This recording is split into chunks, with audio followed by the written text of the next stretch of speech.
Olá, pessoas! Seguimos hoje com o quê? O segundo vídeo de licitações. Quem é o nosso convidado, você sabe, o marido, certo? Agora não esquece de ajudar a gente. De que forma? Se inscreve aqui embaixo, ativa o sininho. Achou o vídeo bacana? Dá o seu joinha. Não esquece, compartilha, propaga o conhecimento para quem desejar e deixa aqui nos comentários as suas dúvidas. Estamos aqui dispostos a servir vocês. Beijo no coração e até o próximo vídeo.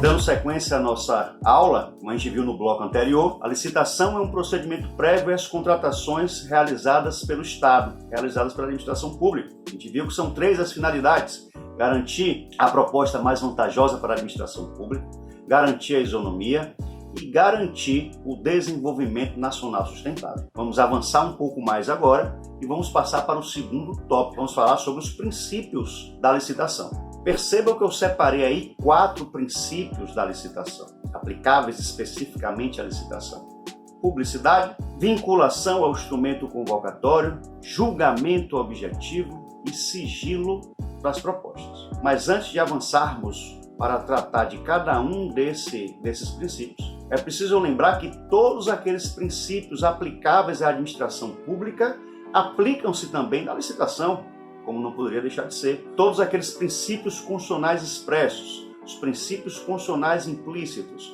os princípios infraconstitucionais expressos e implícitos, ou seja, todos aqueles princípios aplicáveis à administração pública, obviamente, também vão ser aplicados à licitação. Mas eu separei 4 princípios que eu reputo importantes para a gente entender esse caminho inicial sobre licitação. Ao longo das nossas aulas, eu vou falar sobre outros princípios, também importantes, também relevantes, mas que a gente pode deixar para falar um pouco mais à frente. Por ora, para a gente entender melhor, a gente tem que saber esses 4 princípios. O primeiro deles, o princípio da publicidade. O princípio da publicidade traz a ideia de que todo e qualquer procedimento licitatório não pode ser sigiloso.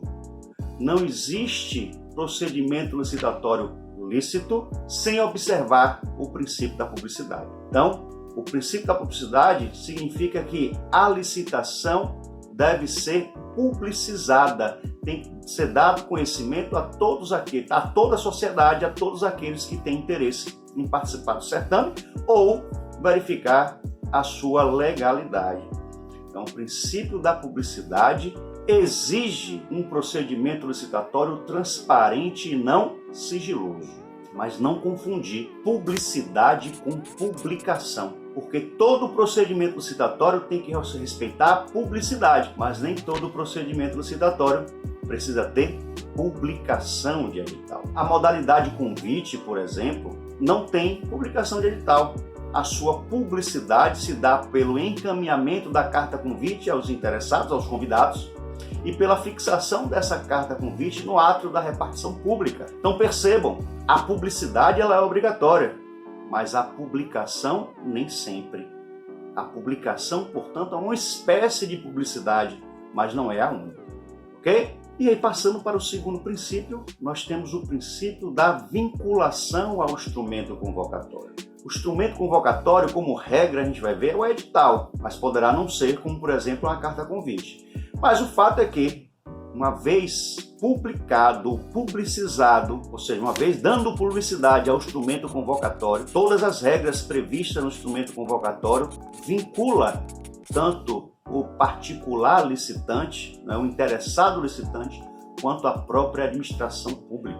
A própria administração pública e o interessado licitante estarão vinculados às regras estabelecidas no instrumento convocatório. E esse instrumento convocatório, que estabelece todas as regras da licitação, vai estabelecer também os critérios de julgamento. E aí vamos já passar para o terceiro princípio, o princípio do julgamento objetivo. Então percebam, primeiro princípio da publicidade. Todo procedimento licitatório deve observar a publicidade, deve ser transparente, não pode ser sigiloso. Segundo princípio é da vinculação ao instrumento convocatório.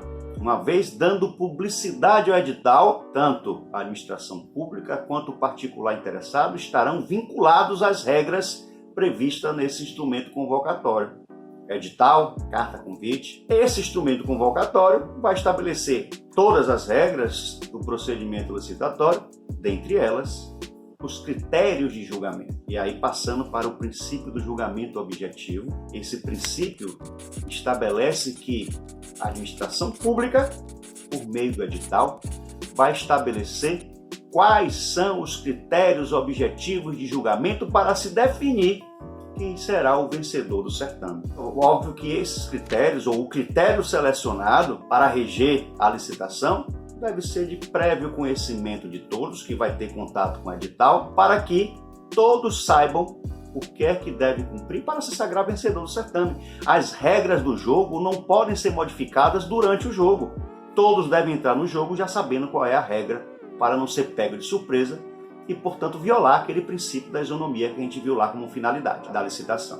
Então, esse princípio do julgamento objetivo estabelece os critérios de julgamento. E os critérios de julgamento definem os tipos de licitação.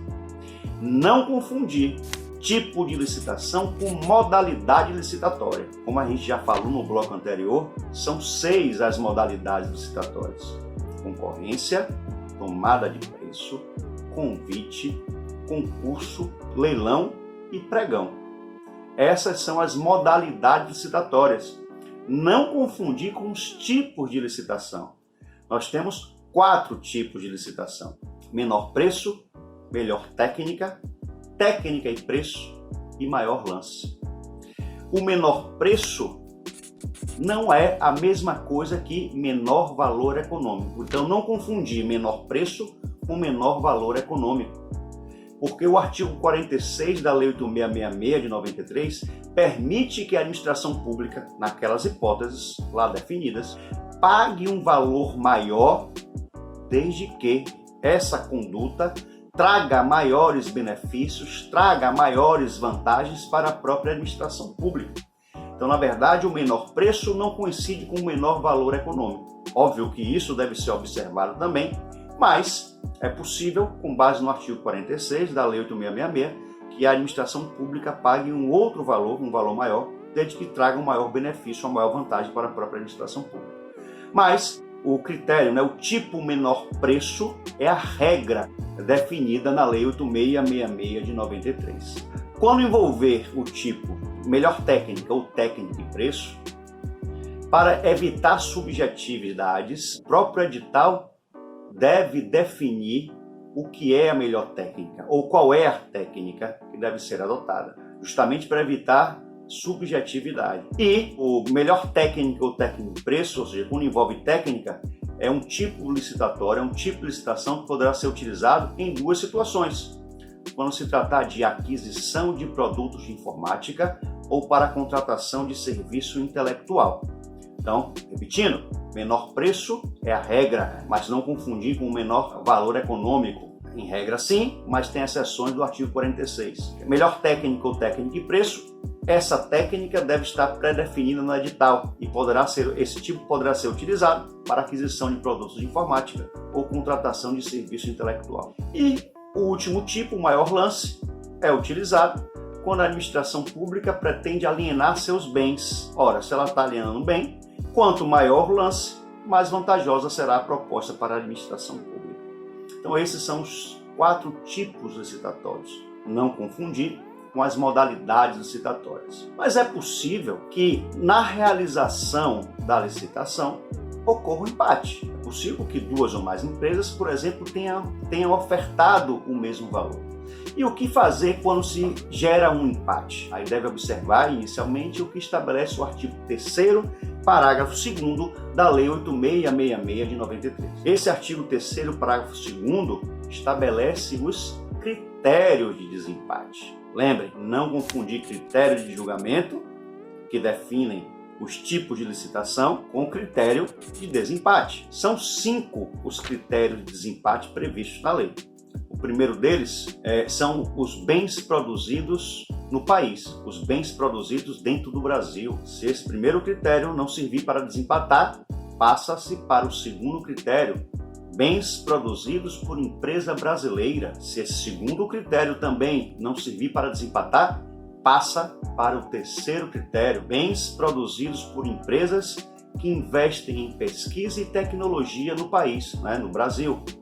Se esse terceiro critério não servir para desempatar, passa para o quarto critério, bens produzidos ou serviços prestados por empresas que respeitem a reserva de vaga para pessoas com deficiência ou reabilitados da Previdência Social e, além disso, respeitem também os critérios, as regras de acessibilidade previstas na lei. Se esse quarto critério também não servir para desempatar, aí passa para o critério universal de desempate, que é o sorteio.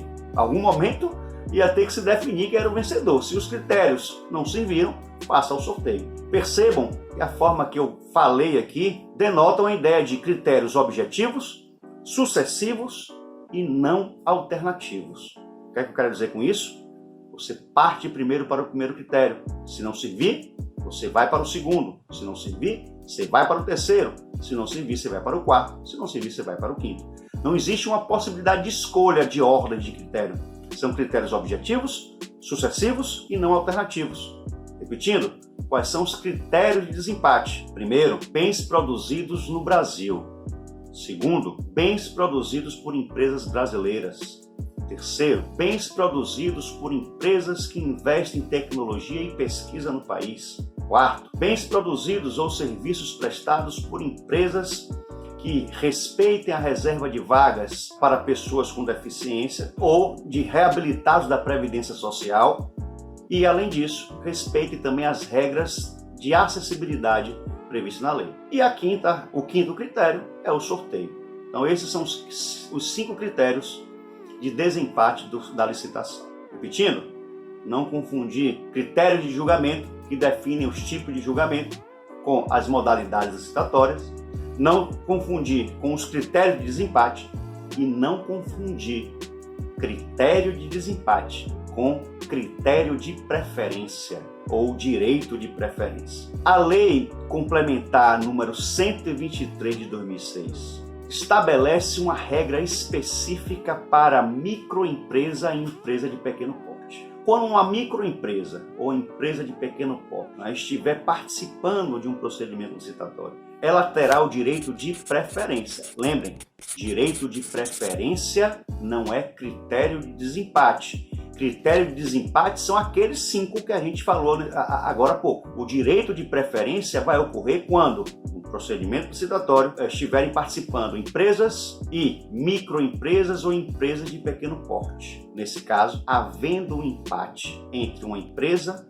e uma microempresa ou empresa de pequeno porte. Estas, a microempresa ou empresa de pequeno porte, terá a oportunidade para desempatar, ou seja, terá o direito de preferência. Não é desempate, ela tem o direito de preferência para, sim, dar uma proposta mais vantajosa e se sagrar vencedora do certame. Repetindo, a Lei Complementar 123 de 2006 estabelece uma regra específica para as microempresas e as empresas de pequeno porte. Essas microempresas e empresas de pequeno porte, participando de uma licitação e empatando com uma empresa, a administração pública tem o dever de ofertar a oportunidade, de abrir a oportunidade à microempresa ou empresa de pequeno porte de ofertar uma proposta mais vantajosa à administração pública.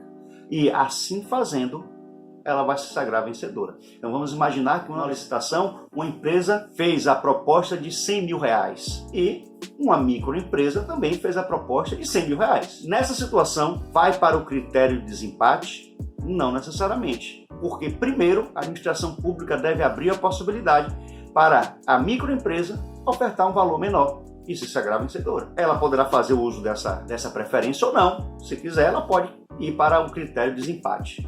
Mas a administração pública tem um dever de abrir essa possibilidade para que a microempresa ou empresa de pequeno porte ofereça uma proposta mais vantajosa quando tem um empate e venha a se sagrar vencedora da licitação. Mas uma observação, nessa situação aí, a própria Lei 8666 de 93 estabelece um empate ficto. A lei fala o seguinte: caso uma microempresa dê uma proposta até 10% maior do que a proposta da empresa, que não é nem microempresa nem empresa de pequeno porte, considera-se empatado. Então vamos imaginar que uma empresa ofertou 100 mil reais, a proposta tenha sido de 100 mil reais. E a microempresa tenha feito a proposta de 110 mil reais. Se você for olhar, quem deu a proposta mais vantajosa foi a empresa, 100 mil reais. Mas a lei considera que até 10% da melhor proposta considera-se empatado, é um empate ficto.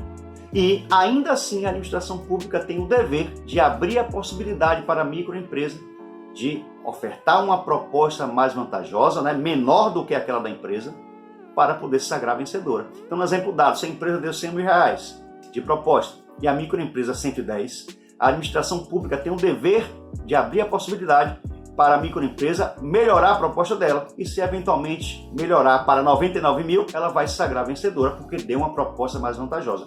Então, é um empate ficto que gera, ainda assim, o direito de preferência para a microempresa ou empresa de pequeno porte desempatar. Quando se trata de pregão, esse empate ficto é até 5% da melhor proposta. Então, no exemplo dado, se fosse no pregão, se a empresa desse a proposta de 100 mil, considera-se empatado se a microempresa der até 105 mil. Então, 101, 102, 103, 104, até 105 mil de proposta, considera-se empate ficto. E a administração pública tem o dever de abrir a possibilidade dessa microempresa desempatar, ou melhor, dar uma proposta mais vantajosa e se sagrar vencedor. Beleza? Não confundir critério de julgamento com critério de desempate e não confundir critério de desempate com direito de preferência das microempresas e empresas de pequeno porte. Lembre-se também dessa última observação da possibilidade de empate ficto, quando se tratar de pregão, até 5% da melhor proposta. É empate ficto. Nas demais modalidades licitatórias, até 10% também gerará o empate ficto e abrirá a possibilidade de ocorrer uma proposta mais vantajosa da microempresa ou empresa de pequeno porte. Ok? No próximo bloco, nós vamos adentrar os pontos relevantes que eu reputo interessantes para a gente aprender de imediato para entender melhor a sequência de licitação. Até o próximo vídeo. E aí, gostaram? Sou esperta, né? Peguei o rapaz pra mim, minha gente. O rapaz arrasa. E pode ficar guardando aqui porque você vai ter o conteúdo integral de licitações. Fique aqui com a gente. Mas para isso, ativa o sininho para você receber todos os vídeos. À medida que eles forem sendo postados, você recebe imediatamente as notificações. Se inscreve, divulga, chama a gente aqui. Vamos formar aqui uma comunidade bacana, certo? Beijo pra vocês e aguardem porque virão novas e novas e novas disciplinas e novas contribuições. Obrigada, até a próxima!